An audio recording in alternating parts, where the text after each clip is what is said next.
ready. Oh, when I say welcome back to the Bookfest Club, it's the world's most dangerous book show. I'm here with my co-host Jules and my co-host Key. I'm your boy Jay, and today we got Cappadonna, book 1 of the Jahquel universe. We just came off of that 3-book series in Capone, and now we getting into Big Brother Cap by a couple of minutes. Cap is home. Right. And we got a 10-point rubric, urban fiction edition, that we go through 1 through 10. And at the end, you'll get our bookmarks, ratings 1 through 5. If you've been keeping up with the old Key and J book podcast, you know we use a bookmark system rated 1 through 5. If you ever had Double XL or Vibe magazine and they gave them albums a rating between 1 through 5, you know, 1 being the lowest, 5 mics being the highest, which is considered a classic. You'll find out at the end what we think about that. But how y'all feeling, good people? We feeling good. Just came off of a crazy, hectic work week. Looking forward to recording this episode and looking forward to getting some R&R this weekend. What about y'all? I'm excited, man. I'm just glad and happy to be here. I'm like the Michael Jackson meme, just sitting back in the theater, popcorn, because you two are hilarious and you got the streets talking. So I'm excited to be a part of the podcast, man. This is going to be great. We got you. Let me say this right now. It won't be no more people. Don't ask me again. It ain't gonna be no more people, right? Don't ask me again. It's too many. It's too many. We full. The club is full. Club is closed. It's and closed. You know what I'm saying? It's over. It's over that. It's over. The club is closed. The club is closed, man. We ain't taking no more people. But let's get into Cap, man. I'm gonna just say that. What did y'all think about Cappadonna after coming off of Capone? One of the, to set the scene and set the mood. We don't really got to dive back into Capone. If you want to talk about some major key figures in Capone that had Cappadonna parts, we definitely could dive in that. But what did you think was going to happen when Cap came home? I guess I expected a little bit more craziness. Something that we were seeing from the people who were reading along with us and commenting on all our socials was, you guys just wait till you get to Cappadonna's book. So I think for me, I was expecting a lot more action, a lot more craziness from Cappadonna. And of course, we'll get into discussing what I felt about the book. But right off rip, that's what I was expecting. What about you, Jules? I think it grabbed me. I think I can agree with Key. I was expecting him to be a little bit more unhinged. He talks about being unhinged. He talks about being crazier than Capone, but he's just slightly a tad bit. He just moves a little bit more reckless because he has a supporting cast, a larger supporting cast than Capone. Yeah. But I expected to be a little bit more just crazy. You know? Same. But I didn't see that. But he is not only a case study, but he's a head case. How he goes about things. And so true story. As soon as Cap come home, he's introduced with his brother, his family, and Kendra is one of the main people who is excited to see that Cap is home. But to her, Cap is the old Cap from 15, 20 years ago. You know what I'm saying? But in Cap's eyes, he's a new person. He's more calm, and I would say more calm in his demeanor. He's more cool, collected, because we know that he's found the nation. You know what I'm saying? He has that Islamic faith, and it's trained him to be more disciplined, with his praying and with his mindset, with his food, with his workout regimen. So, Kendra thought she was going to be painting the town once Cap came home, but he wanted to take things slow, kind of ease into his life with his new wife, with his not his new girlfriend, but with his current girlfriend and Kendra, because to me, she was his girlfriend when he came out, and he was just kind of sitting back and watching her and seeing how she was moving. And that's how we open up the Cappadonna universe, right? But in the first 10-point rubric question in the plot, obviously, did it keep it fire? When I say this, did the story grab you early, or did it take too long to get going? I would say it took a while, in my opinion, for me to get going. One of the things that we talk about on the rubric is originality. I feel like this book wasn't very refreshing to me as far as originality. There was a lot of stuff that reminded me of Capone's story, the way that he met his love interest. He sees her one time and just decides, oh my gosh, I love her. And I said this when we talked about Capone. I am not a fan of insta love. I hate it. Like, I've always felt like it's lazy writing to have the characters fall in love so fast. I want to see them fall in love. And so that's the same thing that happened in Capone's book. Like, he sees Alaia. Is that how you pronounce her name? Alaia? Yeah, it's Alaia. Alaia. He sees Alaia. He's in love with her. That was it. The fact that he moves her in over the course of the book, the ending of the book, how he found out he had a grandchild. At the end of Capone, he found out that he might have a child. So for me, it took a lot for me to really get into the book because it was a little on the dull side and it felt repetitious because of what we had already seen in Capone. So for me, it didn't grab me like Capone did. And I guess I have to stop comparing them. I think that's why I enjoyed this book less because, I mean, they're twin brothers. I was constantly like comparing him to Capone, and just sadly, Capone has my heart. So Cappadonna fell just a little bit short. What about you, Jules? I feel like she just ditto Capone. You know, the opening is the same, right? Where in Capone you have this paternal murder suicide, right? Yep. And then you have paternal maternal, you know, parental suicide, whatever. And then you have this traumatic intro to Cappadonna as well, where you have this little girl being sold off into a marriage by her brother, you know, so that kind of she just used the same template and used different stories. Yeah. Not saying that it didn't grab you. Yes, that template works. So why change what works? However, I would have liked to have seen something different, you know, a different type of opening, like shootout, like open with a shootout on the highway. I love the highway scenes in this series, you know, like open with a shootout on the highway, open differently, then come back. And then I think that she catered to her base, right? Her base is predominantly Black women. And so she went into the love portion. She pulled on the heartstrings. Let me create this knight in shining armor with a huge street edge, right? Yeah. You know, Black, you know, just put it out there. They love the bad guy, right? They love We do. the forbidden, right? We You know, they want to be educated. But they love that street ninja, right? And so, Jahquel really played off of that, you know, as far as just this dude this bravado, he does what he wants to do, U-turns in the middle of a busy street, hops out, answers to no one, but has this soft, tender velvet side. Yeah. And did it grab me? No, I kept listening because I did the Audible deal. I kept listening because I know that Jahquel delivers. Same. And so that's what kept me tuned in early. And that's why I feel like the plot wasn't forced. It was authentic. She didn't rush into giving you the bad guy. She gave you like a sub bad guy. You know, you think the guy that sells off, you know, you won't see that person. I like how she did it. Like, we're going to think that story is going to be, he's the villain, right? And it turns out, as we're going to talk later on, she flipped it and it was like another villain. So now you got beef on top of beef on top of beef, which like, and everything is all connected. So I felt like the plot it wasn't forced. It was authentic because it was a different story. She didn't try to leech off and try to have Trilla have an extended family or even bring back the dude that was in the NBA who might be connected to this family member. So it was a totally different story. So it felt like the plot was authentic because she switched it over and it was a whole new story. She didn't try to gravitate from Capone. She didn't pull anything from Capone except the characters, right? So that's why I feel like the plot was definitely authentic and it wasn't forced. Were any of the twists shocking, or did you see any portion of the books? I mean, any portion of Cappadonna, did you see the twist coming, or was it shocking to you?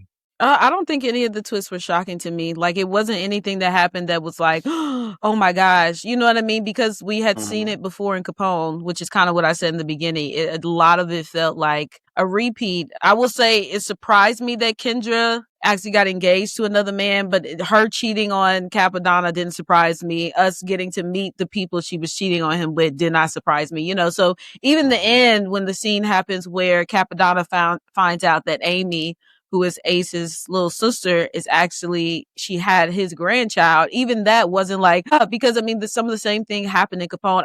And Jahquel, she ends her books on cliffhangers. That's one of the things that I love about them. So it's like you almost come to expect the end of the book is near, something crazy is about to happen. So I feel like I've gotten used to, kind of like Jules said, that's her formula. So knowing her formula, it was hard for me to be surprised because it's like, I know that this is the same formula that she does with all of her books. It's going to end on something crazy. This person's alive. This person's dead. Something happened to this person. You know that something's going to happen. So I don't know. When I was reading it, it wasn't much that I was just like, oh my gosh, what? You know? But that's just me. What about you, Jules? I don't think that there was anything that was like a twist, like, oh my gosh, that's crazy. Like in Capone, there was some twists that was like, that came out that were eye opening, that blindsided me. However,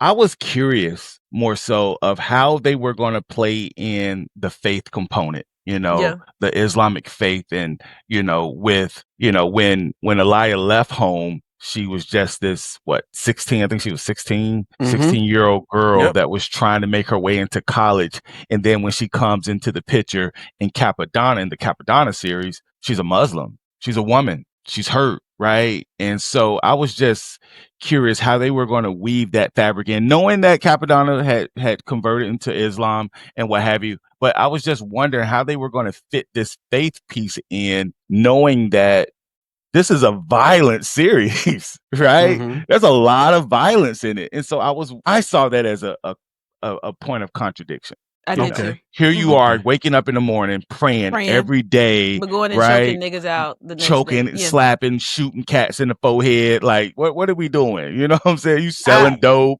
Jules, I felt the exact same way. Yeah, I was like, that was a unique. Like, I love that about Jahquel, that she puts realness in her story, speaking to something that Jay said. They feel really authentic. The fact that their child had Down syndrome, the fact that we're gonna get in the characters. We're gonna get in the characters for sure. But definitely the fact that, like you said, he's a Muslim. I really wanted to see that come into play. And this is something that he's supposed to have found, that's supposed to calm him down, to give him peace. But he was wreaking havoc the entire book. So and that's why I said his storyline was just a little contradictory, because I was just like, he's a Muslim, he's found his faith, he's praying, he's giving up bacon, but he's still being you feel sexual. Strongly about bacon, but you don't feel just as strong about a life. You know what I mean? And it was just kind of like, there were points where I felt like, what was the point? And then again, he wasn't like, I'm still struggling in my faith. He seemed to be very sure of it and judging other people, but he wasn't living with. And everybody makes mistakes. He just seemed very, like you said, he was so bad that she was drinking and eating bacon. And I'm like, but you're doing bad stuff too. You can't be a hypocrite. So I agree with Jules there. Yeah. And I feel like some of the parts of the book, it dragged, but in a good way. With Cap and Alaia, when you said that, I didn't agree with what you said about the Cap and Alaia love story. I feel like it was just the right amount of time that they took, right? Because in the beginning, he literally was helping her. He was helping her in the beginning. Yeah, he might have liked her, but he didn't cross no boundaries with her, nothing like that. And she was pregnant. To disagree. Yeah, she was pregnant and helpless. So I thought that the way, because she won't, and she definitely won't think about getting in a relationship, because she was still stuck in that Taz and Zane, you know what I'm saying, era. And she was just trying to figure out her child, her baby and stuff like that. So her mind wasn't on it. She just was taking the kind gestures, and she even pushed Cap away like, nah, don't worry about it. He was the one kind of forcing it and all that way. He pressed Taz. You used the word forcing it. He was forcing it. He forced like you her used that word. Forced her conditions it. was I crazy. Agree. He forced she ain't have no Look, she ain't got no food. You said it. I didn't. He forced his way like to help her, but he didn't make her fall in love. He did things like a normal man that sees a woman and I got power would do. She ain't got no food in the fridge. She ain't got her lights get turned off. This dude is damn near abusing her. He like, yo, what's up? Like a pregnant lady. And you can't sleep at night. If you got a strong man and he's a strong character, he wouldn't be able to sleep at night and know that she's over. And he's said it, sleeping at night was hard when I know that she's over there pregnant and ain't got nothing or whatever the case may be. So I thought that was wow. I feel like Cap's greatest strength, which is decisiveness, also is his greatest liability. The book, it quietly shows his street leadership and how that street leadership rewards speed, not wisdom. But, I feel like he applied that same speed and wisdom. And I say that because he moved quickly. He didn't even give the ops a chance to set up, to really figure things out. By the time they figured things out, it was too late. So he was decisive. He had speed when it came to his actions, and that applied to his love life as well. And I think it also benefited him, because let's really think, like, if he didn't react with the same speed in his relationship with Alaia, where does that leave Alaia, right? Taz is going to catch up with her. Raheem is going to catch up without them being in a relationship. I think that was my thing. And I told you, she is a woman who she's gotten everything, all her decisions taken away from her. She's used to these men, because they think that she is so beautiful and they want to possess her, wanting her to do whatever they ask. And I understand that Cap helped her. I got to cut you off right there. I got to cut you off, Keith. Okay. Alaia has limiting beliefs that Cappadonna steps in and helps her to challenge. She has some serious limiting beliefs. She didn't believe in herself on so many levels. She's sitting there in the dark, and then she's calling Taz to help her with the lights. Taz is punishing her. So where's your resolve to go out and get a job? Where's your resolve to go out and get your education? She's broken. They have broken her over the course of these 10 years or however long. And so I'm grateful for Cappadonna stepping in and, reminding her of what was already there back when you were 16, right? It was there. She had it in her, but she needed somebody to pull it out, and Cappadonna did that. But how did he do that? I mean, because I felt like when the book ended, now she's in a position where she is, again, completely reliant on another man for everything. She has no money. She has no education. She wasn't even starting to enroll in college. And of course, or high school. We just met her. And maybe that's my impatience. I just expect it all to happen in one book.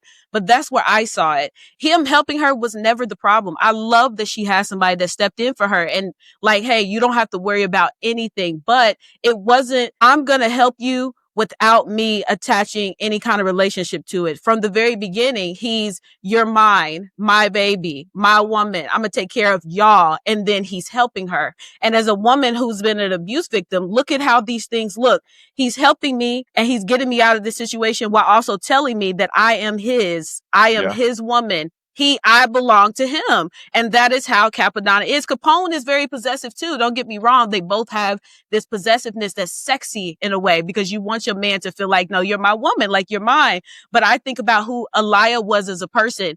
He's like, I love you. I'm caring about you. I'm taking care of you and you're mine. And these two are wrapped up together. It's not, you know what? I respect what you are doing. I respect what you've been through. Let me help you without it being attached to, we don't have to be together. I just want to make sure that you are okay. And then let her come around to being like, I trust him. He's taking care of me regardless. From the beginning, he was already making sexually explicit comments towards her. She's a pregnant woman carrying another man's baby. And he's sitting in the restaurant telling her, I could imagine what it feels like to be inside of you. I just kept thinking, you're a Muslim. You just judged Kendra for eating bacon and drinking and then you sit up here and you're talking this way to a pregnant woman carrying another man's baby. It was just kind of like, how am I supposed to be like, their relationship is so cute. She is pregnant with the man's baby who has been assaulting her for years. And of course, Cappadonna doesn't know that whole situation yet. And he's like, oh, I can imagine what it feels like to be inside of you. So he's saying these things to her while also being like, oh, I'm going to help you and I'm going to do all this. Like, what was she supposed to do? Like, is she supposed to say, no, I don't want to be with you, but also still help me? I mean, imagine being an abuse victim and then this man is coming and he's rescuing you, but it feels like it's attached to having a relationship. He never gave her a chance to be like, and even when she would say no, he would just insist, I don't care about what you're saying. I'm not listening to you. I'm going to help you regardless. And so that's what I feel like. He didn't empower her to do any of this herself. He just did all of it for her. At the end of the book, now she's living with him. He's claiming her child, but she is still completely dependent on another man, which is how she has been her entire life since she turned 16. That was my point. I didn't feel like he empowered her to be able to do these things herself. And that's what she was missing. Yeah. I would agree. I would agree with the empowerment component. He didn't empower her. Yeah. However, Ja writes in a way that speaks to the princesses out there. It does. Who want to be pampered and I agree. I agree. Like I said, that was sexy. Someone taking care of you. You know what I mean? Like, oh my gosh, he has my back. I love that about the Delgato family. They take care of their own no matter what. You're one of us. We got you for good. It just. But I feel like it clashes with the ideology of that Miss INDEP, that Miss Independent, right? Yeah. It clashes with that ideology because but like it's you like, said, what about that woman that wants to, do things on her own?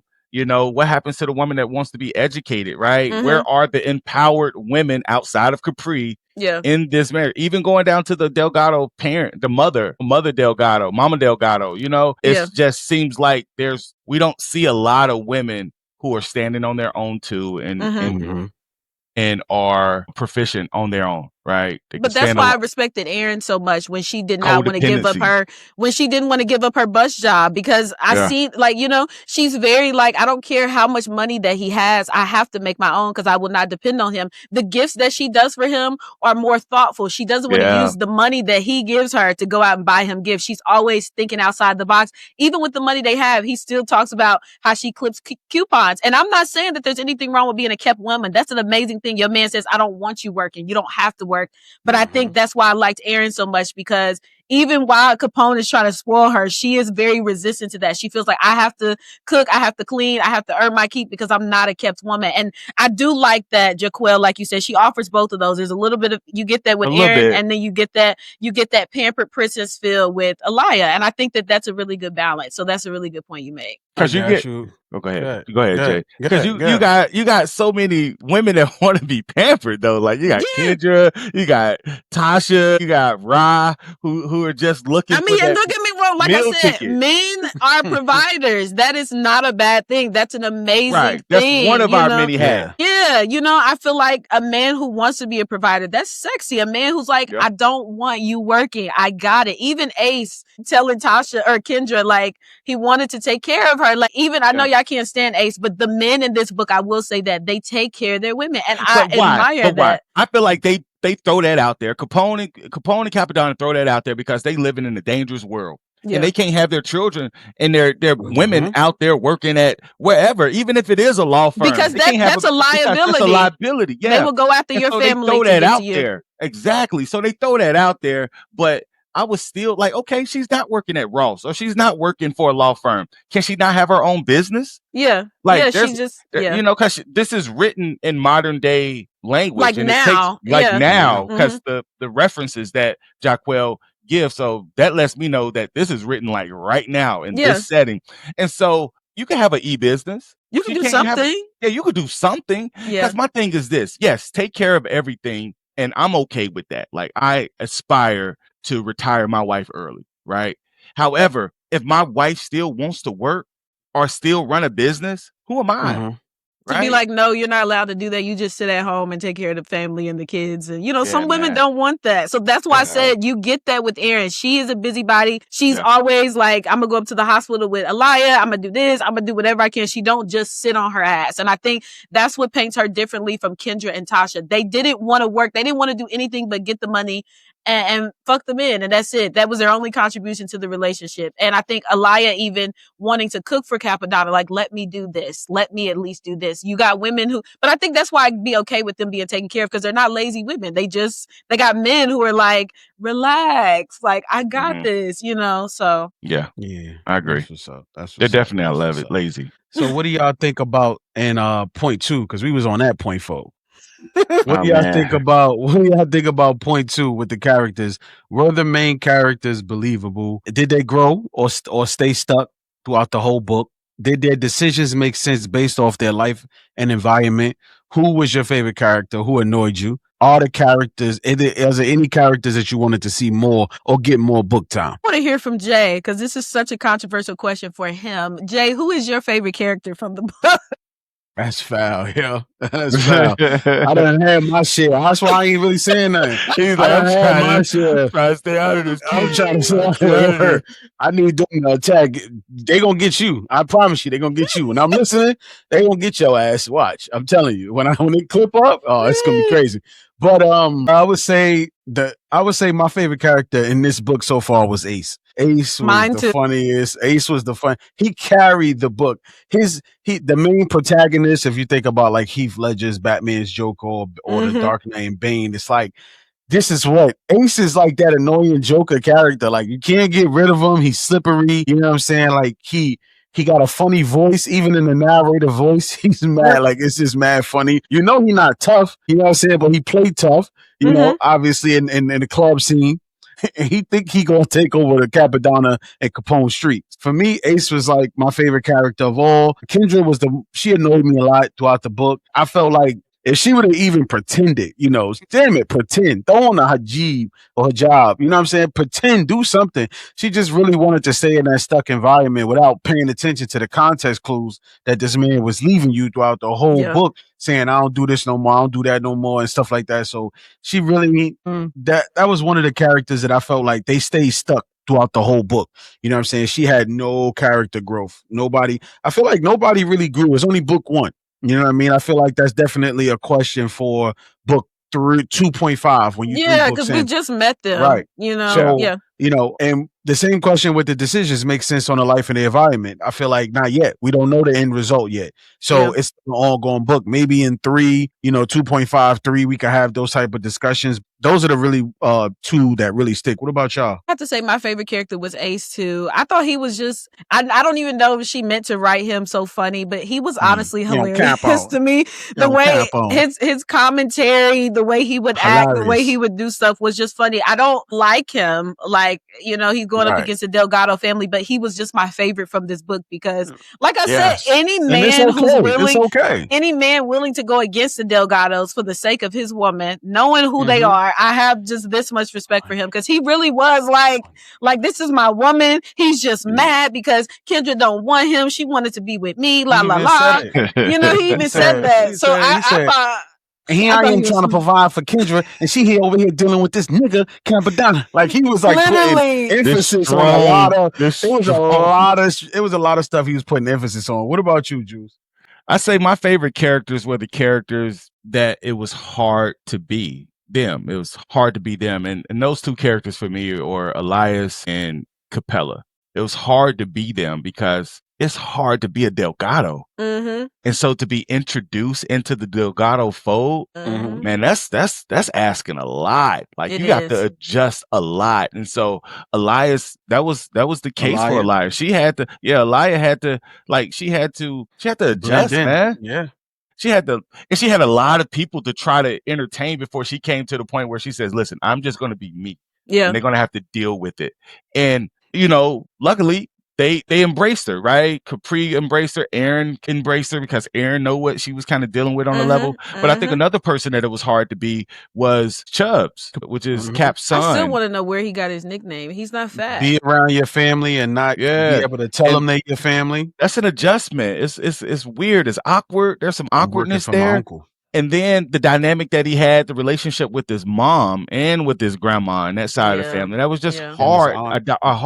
And his aunt and his cousin, that's just a hard dynamic to navigate, bro. Yes, it is. So, man, I just really salute them for the adjustment that they had to endure and pull off. Yeah. Like that's a heck of a balancing act. Yeah. And so, but the person who annoyed me the most in this whole is Kendra. It's Kendra. Yeah. Kendra got the one. She's just a sad disappointment. She was such a disappointment to me because, and the thing is, I even like Tasha more than I like Kendra because Tasha was honest about who she was. Like in her point of view, when you read her point of view, she was very she knew she was a hoe. She knew she slept around. She knew she did this. She wasn't trying to lie to anybody or herself. That's how Tasha was. Kendra was delusional about who she was. And that's why I was just like, she would say in one moment, guys, she would be like, because I've held Cappadonna down this whole time. And I'm thinking, what do you think holding the nigga down means? You literally have been sleeping with other men. Delusional, bro. Like you've been sleeping with other men and then you've gotten engaged to a whole nother man. How is that in her head holding him down? You actually took the money because he kept giving you more and more and asked for more to give to another man. You held this man's son from him. So it was just her being delusional. If she was just honest about who she was, like, yeah, I was doing some crazy stuff, but now I'm hoping I can get back. But she really would say to herself, how could he do this to me? Like I've held him down. And I'm like, Kendra, are you out of your mind? What do you consider holding him down? So I agree with both of y'all. Jay said this, so did Jules. I could not stand Kendra. I couldn't. And the scene that I just really was like, I'm done with you, is when she was in that scene and she sees her son and they're all over at Capone's house and she acts like she has no clue who he is. I was like, you gonna look at your son and just completely like, I don't know, like that Keke Palmer meme I don't know who this man is. Like, I mean, she was really looking like, I don't know who this is your son. I was like, yeah, I'm done. I can't do Kendra. Like, she was doing stuff that's unforgivable. So I'm gonna see. We see how Tasha ended in prison. We're gonna see how. So we gonna see. And then a character that I wanted to see more of though, and this is like the unsung character. I feel like this is the most slept on character of the whole series. Okay. It's the Hellcat Durango.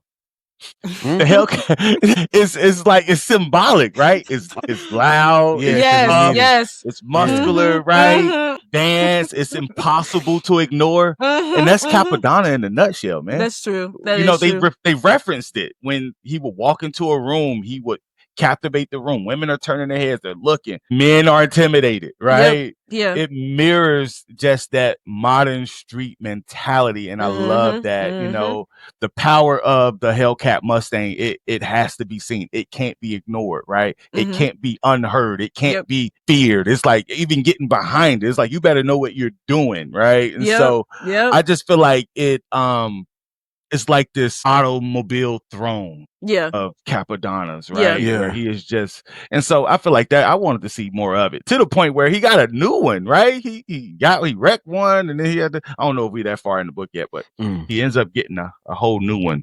Okay, because I was gonna say I don't remember that. Okay. Don't go there yet. Okay. All right, my fault. In the dialogue. Okay, my fault.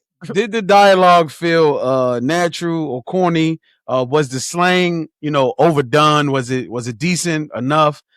Did every character sound different, or they had their own? Like, did every character sound like they had their own natural voice? Any lines that made you laugh, pause, laugh, or cringe? I think the dialogue was great. That's something that Jahquel does very well. My goodness. I don't know how to describe it other than, some people don't know. They could be Black, but they don't know how to write Black dialogue. It just comes off as too much. Word. Like, they could be like the vice president. Oh, we going to the bodega. Yeah. You know what I mean? Like, it just, it doesn't flow. It's like they think, and even being a Black person trying to write us in, especially because it's different depending on where you're from. Like, New York slang is different than indie slang, and just like having it all blend together, she does it very well. There was never part of the dialogue where I was like, nobody would say that. I feel like it was very realistic. I love the fact that I thought that Cappadonna and Capone, since they're twin brothers, would have a similar voice. They don't. Like, she gives every single character their own voice. It has multiple point of views, but even without knowing whose chapter it was, like if there was no heading telling me, I would know, because they each sounded different. I never got any of the characters mixed up. They just all have their distinct personalities, their distinct voices. And that just showed through her dialogue. Like, she built her characters and their personalities around the dialogue, and it just allowed me to get a grasp of their characters. So I feel like the dialogue was excellent, as has been for Capone 1, 2, and 3. What about you, Jules? One of the lines that really stood out to me was when Alaia, her lights were cut off, her electricity was cut off, and Cappadonna made a statement. He said, your eyes will get weak when you constantly live in the dark. And I feel like that was like a huge statement. I feel like that was kind of like the thesis of the entire book, where, maybe his eyes was getting weak from just living in the dark for so long, and hence what landed him in prison. Or maybe he felt his eyes were getting weak from just living that life for so long. They all dream of, like, I think he even referenced it in one of the books where he said, man, I respect someone, a hustler or somebody who's in the streets who gets out the game. Yeah. You know what I'm saying? And just lives on. He said, I respect that person. They're not snitching. They're not doing it. They're just going away and just living their life. And so I feel that this is something that he wants, that he yearns. I feel like he's saying something else when he says that. I feel like Cappadonna is a person who wants to live in the light, hence his faith, right? He's getting down and praying every morning. Throughout the day, he's praying, and he has a woman who's helping fuel that, hence why he drifted away from Kendra and pretty much into the arms of Alaia, because he wants to live in the light. He doesn't want to live in the dark. So, man, Cappadonna is a deep individual, man, for him to make a statement like that.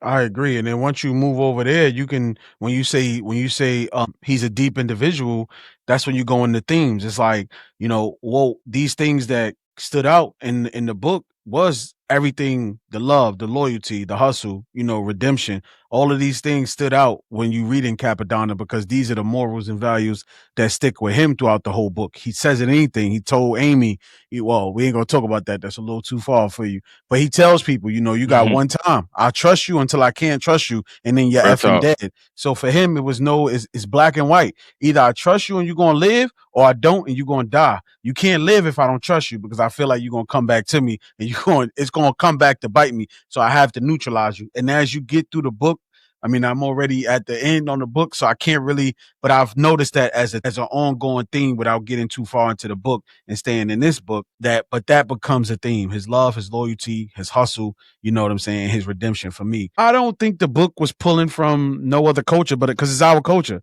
So I feel like they respected the culture it was pulling from. That's kind of self-explanatory. These things happen in everyday hoods, you know what I mean? Like, it's families out there that really hold it down in the dark that we don't know about. They got cops on payroll that do these things. So I don't feel like, they wasn't pulling from none. You got powerful families all over the world. I feel like another theme that stood out to me outside of like the loyalty is they scream loyalty in every book. But I feel like redeemed fatherhood is a theme where you have this man who finds out that he has a 19-year-old son and he won't sin, right? He's not saying that this son is better off without me. He's saying, man, listen, we're better together. And I'm going to do everything within my power to be in my son's life. And I think that's just powerful, man, to see, especially in a Black urban fiction, context. I feel like that's powerful in a world that's saying, I would say this, in a country that's saying that the Black man or the Black father isn't showing up. This is a man that only was against all odds, but received some of those odds and still stepped up to the plate to be dad. And hats off to even Chubbs for allowing it, right? Because I think he understood that if Cappadonna had known about him, just like he took care of Kendra from jail, he would have took care of his son. And it was just, I think you're really right about that. Fatherhood just has been an overarching theme the entire series. You look at Capone and how he protects his son and how disappointed he was in his chapters when they would get in shootouts and his son is seeing this and his son is having nightmares, like how much that disturbed him because they want better for their kids. And the fact that both of them want kids, like Capone loves being a father. Cappadonna wants to be a father so bad that he just, like, being the father of Alaia's child was never a question. He was just like, this is my child. Like, this is my baby. I agree with you. I'm sad that we didn't talk about it sooner, but definitely the men in this book, the way they take care of their families except for Trilla. He kills his own family, but, man, that's crazy. But the fact that, yes, these are just amazing fathers. And honestly, the moments with Chubbs and Cappadonna when they talked, when they hugged it out, when they were both kind of like crying. Oh, that was like one of my favorite parts of the book because it also shows, that's something me and Jay talked about with Blood at the Root, that positive male affection. I feel like so many people view that as like, oh, that's gay, or you know what I mean? Like a man just loving on his son in that way, but just seeing that. And these are, I say that. Yeah, there are men who like they love their kids. Like that's not a problem to like love on their sons. It's not looked at as weird or odd. Like this is flesh of my flesh. This is my baby. You know what I mean? Like I'm gonna hug and I'm gonna kiss and I'm gonna love on them, and just how normal that was. I really love that part too. I love that. And that's why I wish more men would read this series because man, that is a loud theme there where I mean how to take care of your family men being affectionate. And fatherhood. You see men being affectionate to their sons and their daughters, and it's like rushing home to be with their seed. Like that's a beautiful picture that Jahquel paints. And the women in the book are not, I don't want to say conventionally attractive. I don't want to offend anyone, but Aaron not having hair, that could be an insecurity for a lot of women. Like our hair is our crown. And the fact that Capone thinks she's even more beautiful when she doesn't wear the scarf. So much so that in many scenes, other characters have commented like, oh, Aaron's completely bald, like bald, she ain't bald. And look how beautiful she is. That Jahquel comments on that many different times. The fact that Alaia also comments, I wasn't skinny before I got pregnant. Like that is subtly thrown in there to show she has curves. She's not a stick woman, and neither was Aaron. Neither of them were just like these thick ass, you know what I mean? Like they was just normal bodies, normal women. Natural stretch marks that the men loved. There was this part in Capone that I loved the most. It was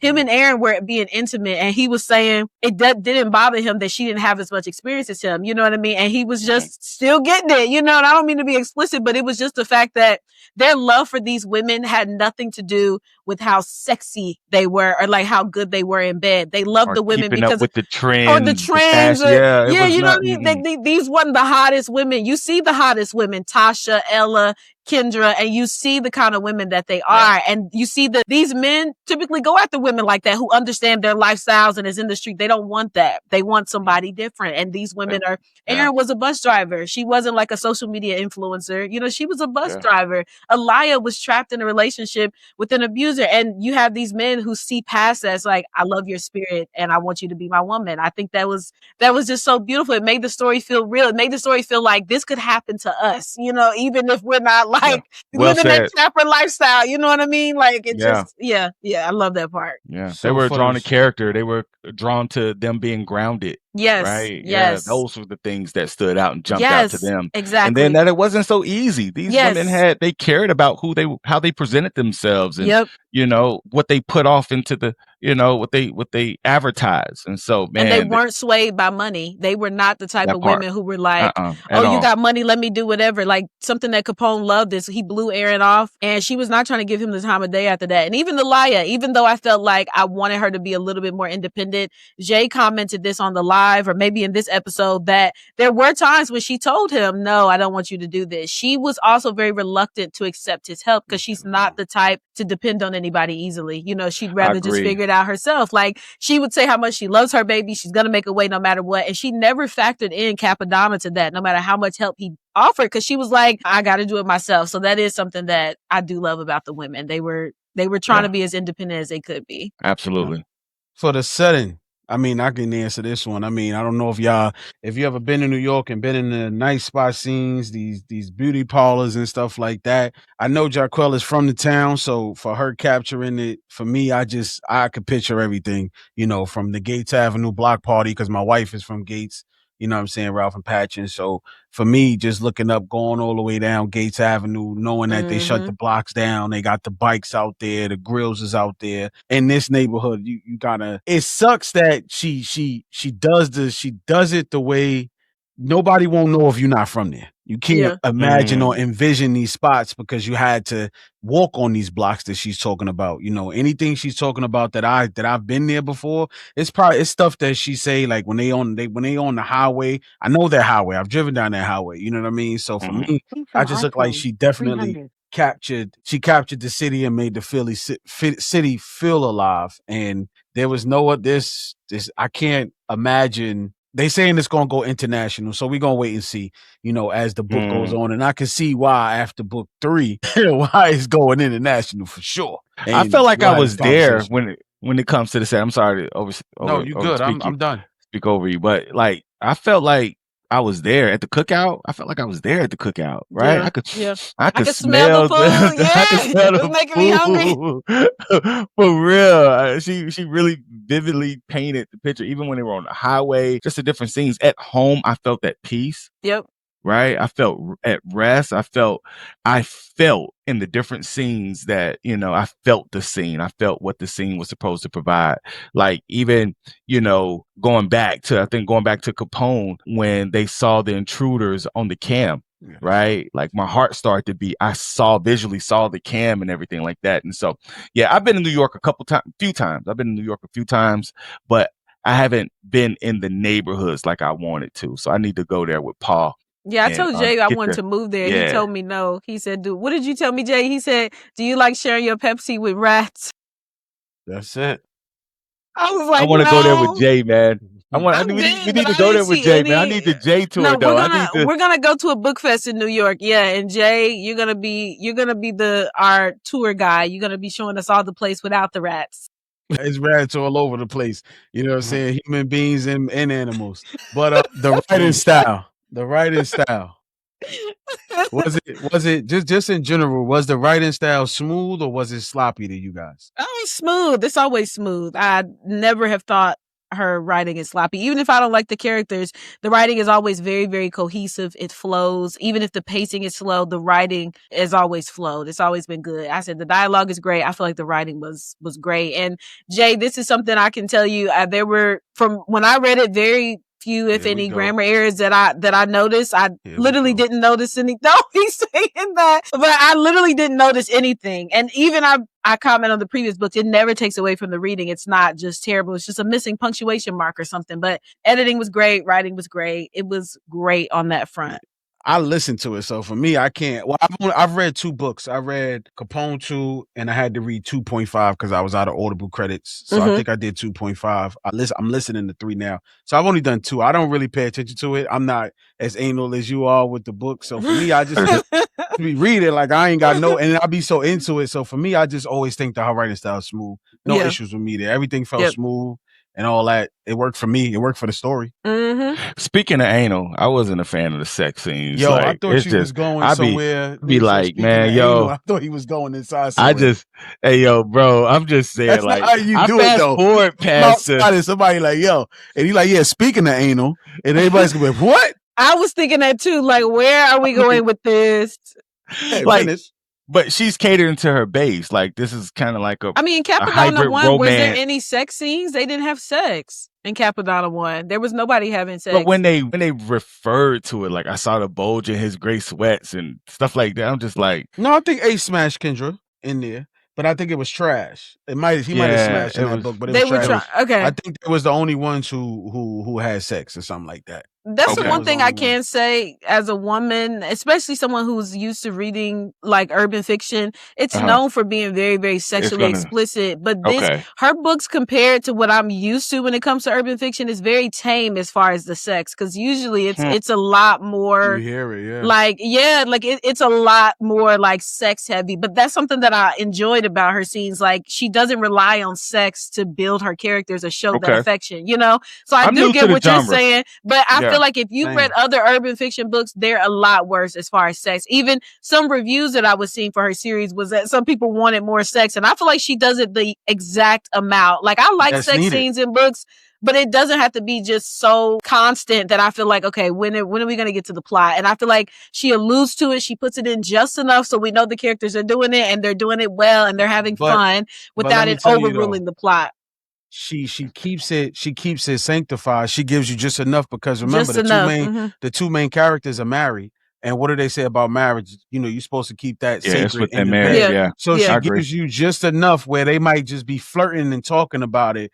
You know what I'm saying? In the intimate moments. And it's always intimate with it. So she does a good job. Now, when Capri is getting buzzed down left and right, she's just out there being a hussy because she's not married anymore. So for her, she's a freelance. The eye roll. I see that. I see Key rolling her eyes. She's a freelance fucker.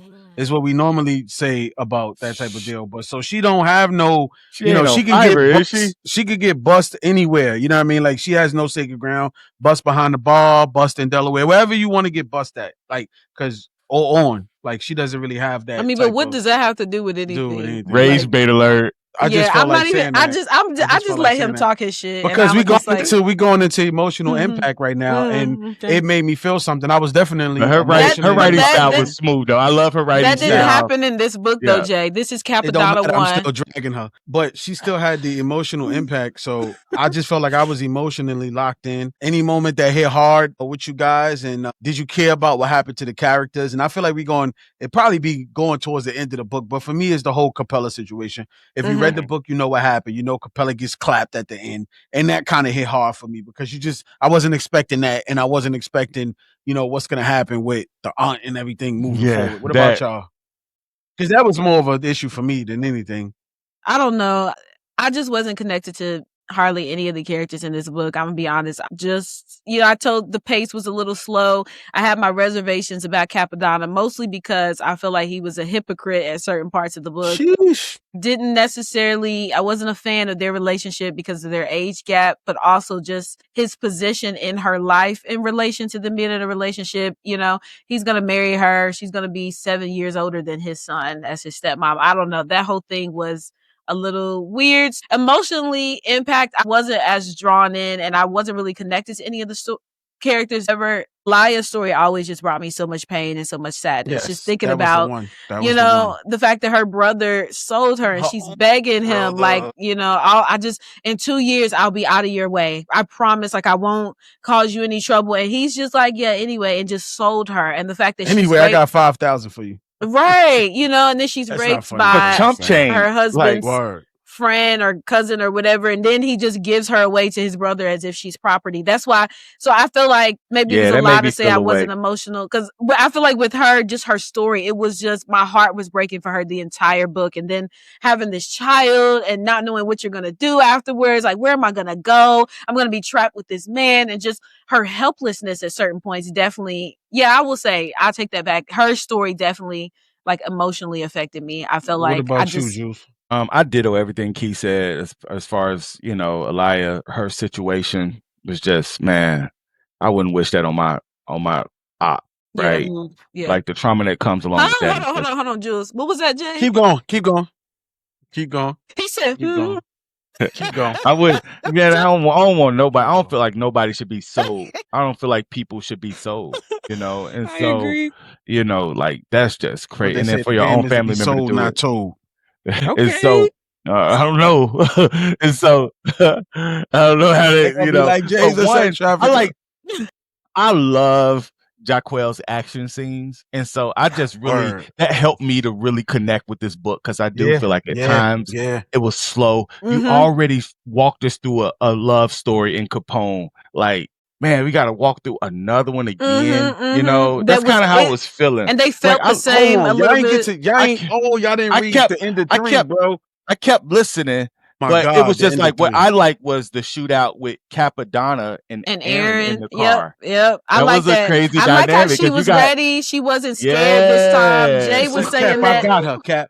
Yeah, I remember Jay was upset when, he was like, dang, I'm 2 hours away. Like, man. Like, and I remember Jay was like, remember you was upset at Aaron when they broke in the house, and she was like, oh, she got the code to the safe. And I agree, about the code to the safe. But in this book, we see she's seasoned. She was ready. She's looking at Cappadonna like, what we doing? What we doing? Yeah. Like, and he was like, he noticed that she wasn't worried, she wasn't scared. And I love that every time she get in that situation. Hey, trained her right. I'm like this during that scene. I'm like, ooh, hey, I was so locked in, for real. I like that. I just like seeing her ready, like, to handle her business. Like, all right, let's go. We about to do it. Yep. And just his awareness, knowing that the car was following them. You know what I mean? Like, he keeps his head on swivel. And there's a connection. There was already a connection with Cappadonna and Aaron. Just that's his baby sis. He loves her. Their family. She did a lot in the last book. And then what do you guys think about, and I'm gonna answer this for Jude. I'm not gonna answer this for Jude. I'm gonna ask Jude, because me and you covered this for 3 books in a row. So this Jude knew, it's his first time. The originality, because the originality is gonna be probably much the same for us. But do you feel like it's the old or the new flavor? You feel like it's recycled or fresh coming? Because we did 3 different reviews, so we kind of already answered this question, because it's still the same scenery, it's the same book, not the same book, but it's the same universe. So we've answered this question 3 times now. Just being your first review of the book and having read all 3 Capones, and now you're caught up, does this feel recycled or fresh? Were the tropes flipped and played straight? And did it stand out? I know this is your first urban fiction book, but did it stand out for you in the urban fiction genre? I feel like it stand out to me, right? And I can't play it against any other, but I can play it against urban fiction that I see on TV, Power series, the Force series, BMF, things of that nature. So it does stick out to me because of her spider web, right? She has this intricate spider web that she's weaving in the characters. Like, you got to pay attention to every character because they come up later. And I do like that, even just from the prison scene and him being distracted, Cappadonna being distracted in prison and looking, and then for that to be a part of the Cappadonna series. I like how they move, right? I like how he already is picking up the phone and talking to Ace. It's like when Ace thinks it's supposed to be somebody else calling him, it's Cappadonna on the phone. And he's like, what's up, Pete? Pussy? You know what I'm saying? It's all right to say. We can get for that. And so I wish I was alone in my house. Right. I got you. I understand. And so, but yeah, I like the intricacy in which she's layering this story. Like there's so many layers to it, and you have to pay attention. And you, as a reader, you got to keep your head on the swivel. And there was times where I had to like rewind and listen to, like, I may be 7 minutes into a chapter, I have to go back all the way to the beginning, just like, okay, did I miss something? Like, let me go. And so I really feel that it was fresh for me, you know. Cappadonna, in comparison to Capone, wasn't so fresh because she used that same template. However, the story overall is fresh for me. And I feel like some tropes were flipped, you know, and I do like how some things played out. And her cliffhangers are second to none. Let's be clear. Yeah. Like, because this one in book 3, this would have had me. Like, if I'd have had to wait for this, I'd have had to go and get I can't even. Yeah. I like her cliffhanger style of writing. Yeah. It makes you like, man, she making me spend money on Audible. Let's be clear. Like, I'm like, okay. I think I spent the most on, but we're going to talk about that. And we're going to talk about that definitely later. Key, what parts had you hooked as we move on to the end on number 9 on air conversation starters, man? What part had you hooked, Key? And what part did you rolling your eyes? Because you seem like you've been rolling your eyes all book. I said this one wasn't my favorite. It wasn't, I don't know. I feel like there wasn't any particular part that had me hooked other than the moments that I got to see of Capone and Aaron. Like, I'm not even going to lie. The moments that we got to see the snippets of them and we got to see other people looking at their relationship from the outside and just repeating how in love they were. I really, really liked those parts. I really liked the parts with Cappadonna and Capone in the same scene together. I feel like I wanted more of them together. I mean, they haven't seen each other like outside where they can hug and be around each other in 15 years.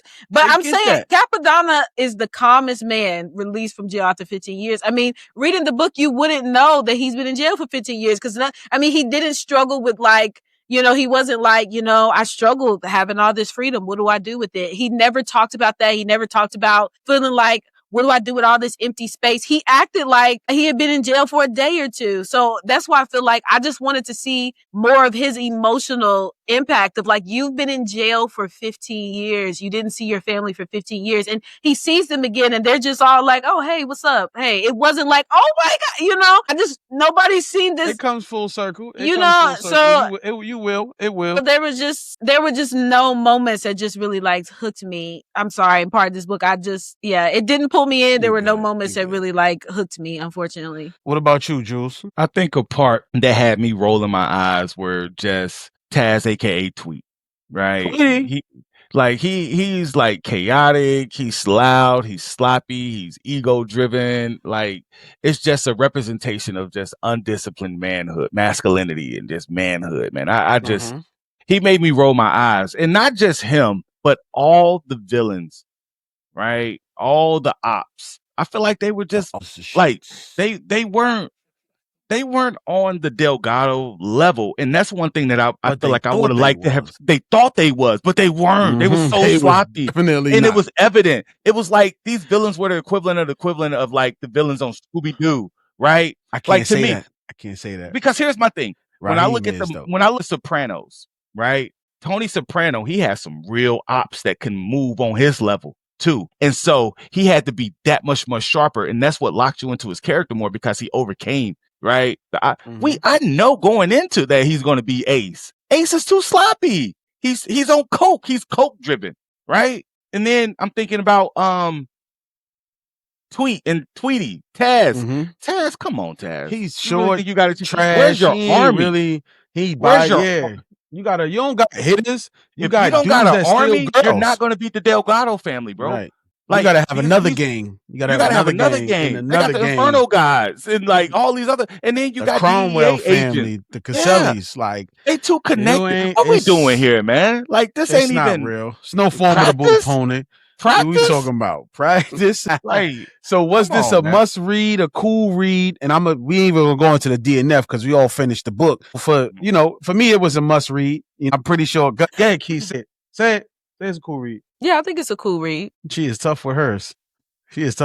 What about you, Drew? I will say that I like Cappadonna more than I like. Well, no. I like Capone more than I like. Yeah, I know where you go. I like the Capone series more than I like Cappadonna. I feel like they're stretching it out. Like I don't want to get ahead of myself, but I feel like they're stretching this series out. The 0.5s are like you don't need me, the 0.5s. right? Like, no, That's come more on, money like, for the why book. you could have, yeah, man, you could have squeezed that, and then what you gonna make me pay for the 0.5? Bumped your head. But anyway, we probably talked to Jahquel about that. Get your money, girl. We ain't mad at you. We gonna Stop stalling, Chauncey. All right, stop stalling. What's his name? The comedian Leslie. I'm gonna give it a. Is there something between Certified Heat and Solid but Flawed? Is there like? That's why I said it's a cool read. Nah, man. Like you got keep it 100. We got to keep it 100 on the Bookfest Club. The final verdict, what we saying?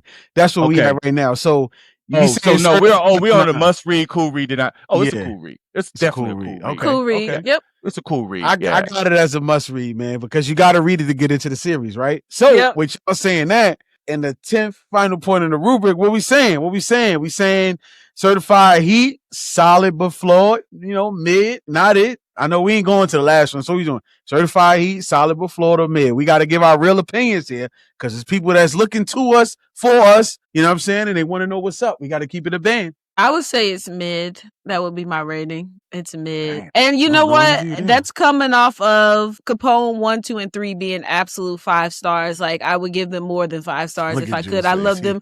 I love the Capone books that much. So my disappointment with Cappadonna 1 was like, I mean, it broke my heart to say it, but I would say I would give it a mid. What about you, Drew?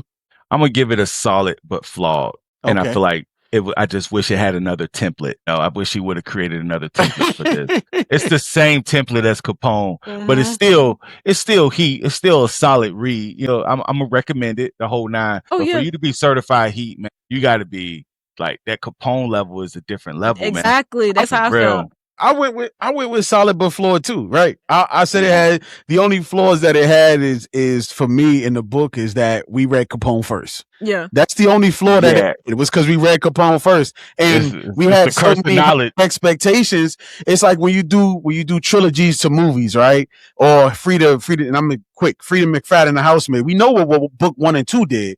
3 is flawed, right? But it's still a good book. 3 is definitely it doesn't make it not a good series. You know what I'm saying? So because we coming off of Capone, and it was the high, so we're coming off the high of Capone. And we just watched that, or we just listened to that, or we just read that, and now we got Capone. We got Cappadonna, and it's a little bit slower.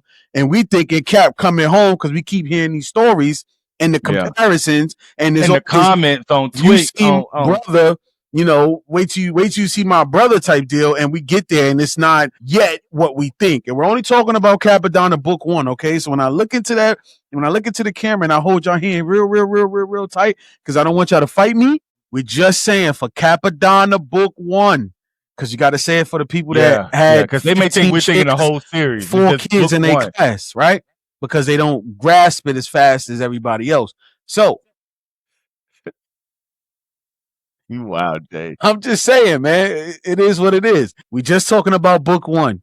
When we get into book 2, 3, 2.5, 3, 3.5, we will have different opinions, I'm pretty sure.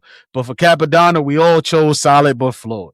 Is there anything I chose mid. She chose mid. She chose mid. She made sure I chose mid. I chose 2 solids but flawed and 1 mid. We in that solid. All right, so here we go.